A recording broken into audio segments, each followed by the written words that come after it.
তোমাকে পাইনি, তুমি আমার হওনি বলে সব থেকে বেশি খুশি তোমার মা। ওয়াও, নাইস একটা কমেন্ট। সো এটা নিয়ে একটু কথা বলি। যখন একটা ছেলে আর একটা মেয়ে রিলেশনে থাকে, এই সম্পর্কের কথাটা যখন তাদের বাসায় জানতে পারে, বিশেষ করে মেয়ের বাসায় যখন জানতে পারে, সেই মেয়েকে একটা কোশ্চেন করা হয় যে ওই ছেলে কি করে। তখন মেয়ে যদি বলে যে ও একটা সরকারি জব করে বা ইউরোপের কোনো একটা কান্ট্রিতে থাকে, তখন মেয়ের বাসায় চুপ হয়ে যায়, ভালো, ঠিক আছে।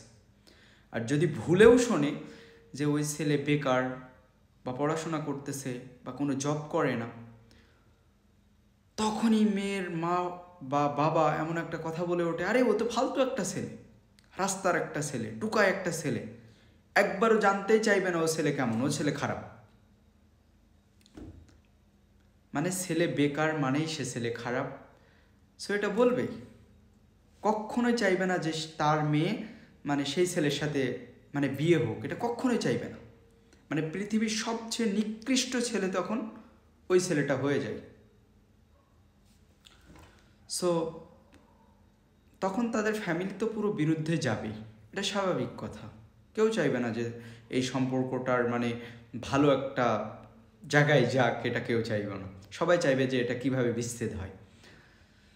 সো এইখান থেকে যে তার ফ্যামিলির কথা ভেবে বা সেই মেয়েটা ফ্যামিলির কথা ভেবে তোমারে সাইডা দিল, এমনটা কোনো কথা না। যে মেয়ে তোমাকে মন থেকে ভালোবাসবে, সে ফ্যামিলির বিরুদ্ধে গিয়েও হলেও তোমার হাতটা ধরবে, কারণ সে এটা জানে যদি ফ্যামিলির কারণে তোমাকে হারায়, তাহলে তোমাকে সে কোনো দিনই পাইবে না।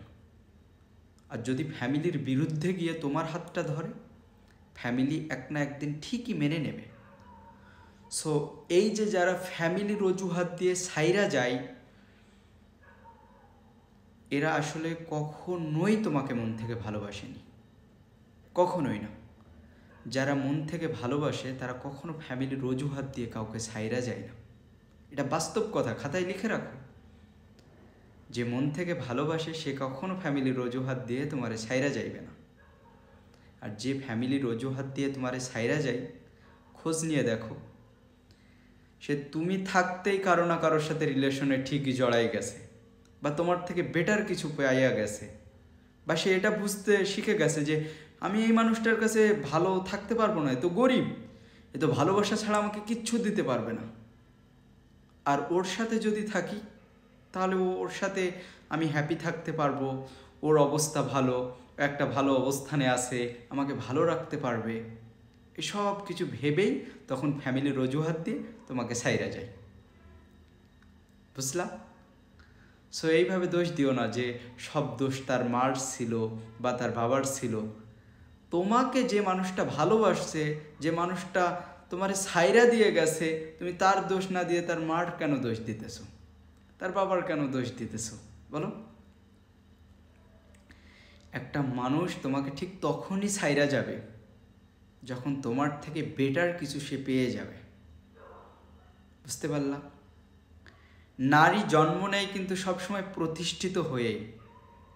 একটা নারী জন্ম নেওয়ার পর সে রিলেশন করতে করতে একটা সময় সে বুঝতে পারে যে এই জায়গায় থাকলে ভালো হবে কি ওই জায়গায় থাকলে ভালো হবে, লাইফে আসলে টাকাটাই ইম্পর্টেন্ট, মানুষটা না। তখন সে পাল্টি মারে। আর এই পাল্টি মারার সময় ফ্যামিলির অজুহাত দিয়েই চলে যায় যে মা মানবে না, বোন মানবে না, আসলে কেউ মানতে চাইতেছে না, আমি কষ্ট দিতে চাইতেছি না কাউকে, এইসব বুঝাই সেই মানুষটা তোমারে ছাইরা যাবে। বুঝছো?